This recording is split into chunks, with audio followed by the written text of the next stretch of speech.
Everyone, greetings, welcome to my channel. Just a little update. I picked up some things today. I finally, I'm working on this used oil burner, so I finally got the nozzles in. This is one of them. I got two nozzles. This came from China, cost me all of about $5. It took a while to get it though. So what it is, your air line goes in there,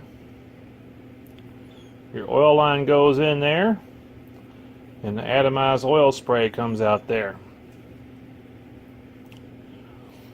So we have to, in order to do that, I had to get some parts to help support that. So I went to the hardware store today, to make use of some things here. I went and got me some, brake line from the auto store.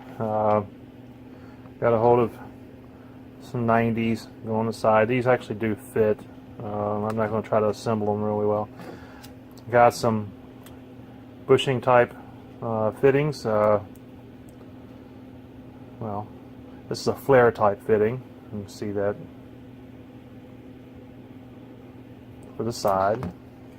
This is an 1/8 inch 90. I also got another flare fitting.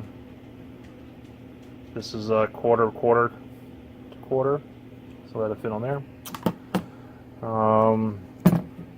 Picked up one fuel filter. The test when I have this thing ready, it's not going to be real scientific. I'm going to try, different types of oil, kerosene, diesel fuel, some cooking oil, maybe even a bacon sandwich oil, for my sausage, to see how this thing performs in my very old forge. The initial test, though, is going to be just how well it burns, period. So the back, we're going to have that screwed in there like so. We'll have that screwed in there like so. We'll have this line in there like that. And then on the outside, I've got a little needle valve. That needle valve is going to go out here. This is what I'm going to use to regulate the air pressure going into it. It's not the most scientific way of control. I've already thought that if this thing performs well, I'm going to replace this with a small, low pressure air regulator and with a flow indicator.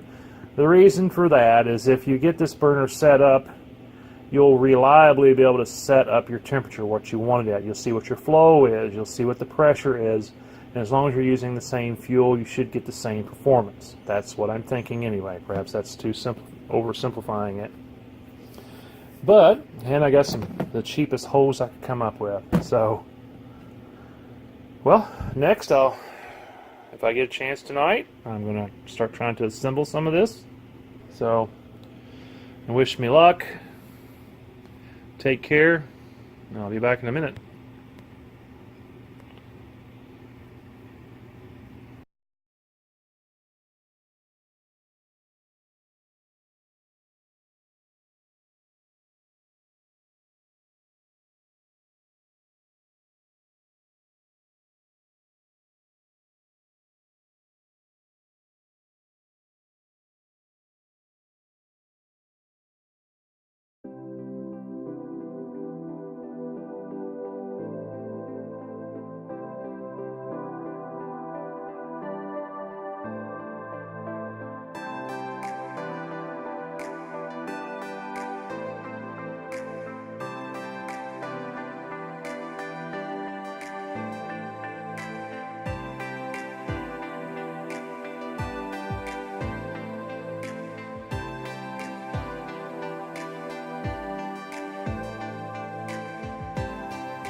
try putting a little bit of an extra air in it.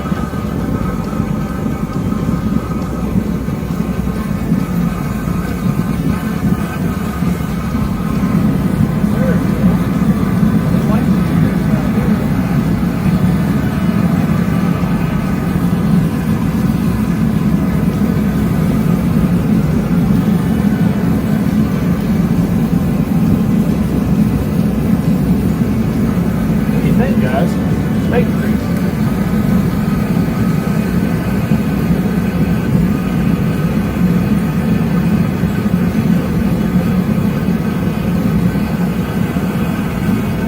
I'm going to try some motor oil next.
Okay, a couple things to take away from this.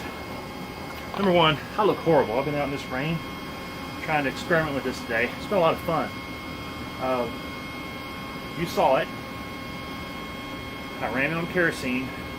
Kerosene is very thin, and it burns really well in it. It also runs on bacon grease. It's been mixed with a little bit of kerosene to thin it out. What happens is the bacon grease will hit something cold and starts to thicken up. It's not so much I'm afraid it won't burn it. It's just I think that once it cools off that it's going to solidify in the line and it's not going to go anywhere. So put a little bit of kerosene in, not much, just enough to make it hopefully not solidify in the line. And at the very end I used, this is regular motor oil. This isn't used motor oil, that's regular motor oil. That's all I had at the time. I feel that the used motor oil will actually probably burn better because as it, and you know, over time in your car, it thins out in the car and some gas mixes with it and other carbons mix with it, and I think it makes a much better fuel. I can honestly tell you that this thing was throwing out more heat than I've ever felt coming out of this forge with this burner. It's pretty exciting actually. With using propane on it, I wasn't able to get quite as much dragon's breath coming out of it. Now, I'm using a little toy blower on this thing. I think it could probably handle the output of a vacuum cleaner. It would need a lot. It needs a lot more air. Now, it will burn without the forced air, but it's running too rich. I think in order to get the most heat out of it, I need more oxygen to get a more complete fuel burn. So I was seeing some smoke come out of it, a little sooty smoke, which means it's running way too rich. So we had a carburizing flame, which would not be good for a forge, in my opinion. I think that would be considered carburizing. Let me know what you think. Anyway, there's my test for tonight, guys. The next thing I'll try to do, probably the next week or so, is I gotta get this hole bigger. And I'm going to stick this thing in this old burner, this old forge, and I'm going to try it in there first. In an emergency, my goal in the end is I want a forge that will run off of a couple 12-volt batteries and an inverter, and the solar panel to keep it charged. I want this thing to where if I lose power in my house or something, I can get out here, fire this thing up, and run with it. In the event that I don't have power, I can find used motor oil around here. Easy. I can also get used cooking oil around here somewhere, or use cooking oil or animal fats. It all works. So I have myself a emergency forge in a bad situation. So yeah, I always think about that, you know. But anyway, thanks for bearing with me, guys. I hope you like it. Please pass this around to your friends. If you have some input or some more ideas for me, let me know.